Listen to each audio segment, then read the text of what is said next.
കോഴിക്കോട്ടു നിന്ന് വാഴക്കാട്ടേക്കുള്ള യാത്രയിലാണ് ഈ കാഴ്ച എൻ്റെ ശ്രദ്ധയിൽപ്പെട്ടത്.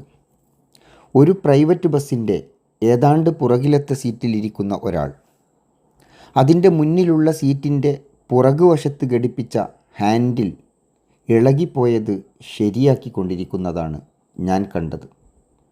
തൻ്റെ ബാഗിൽ നിന്ന് ഒരു സ്ക്രൂ ഡ്രൈവർ എടുത്താണ് അദ്ദേഹം ആ ഹാൻഡിലിൻ്റെ സ്ക്രൂ മുറുക്കിക്കൊണ്ടിരിക്കുന്നത്. ഒരു യാത്രക്കാരൻ ഒരു സേവനം ചെയ്യുന്നു എന്നതിനപ്പുറം ഞാനതിൽ ശ്രദ്ധിച്ച ഒരു കാര്യമുണ്ട്. കാഴ്ചയുടെ സൗഭാഗ്യം ലഭിച്ചിട്ടില്ലാത്ത വ്യക്തിയാണ് അദ്ദേഹം.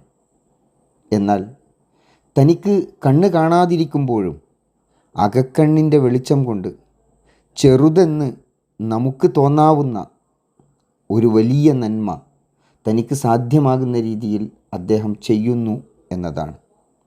ഇതൊരു മനോഭാവത്തെ കൂടിയാണ് പ്രതിഫലിപ്പിക്കുന്നത്.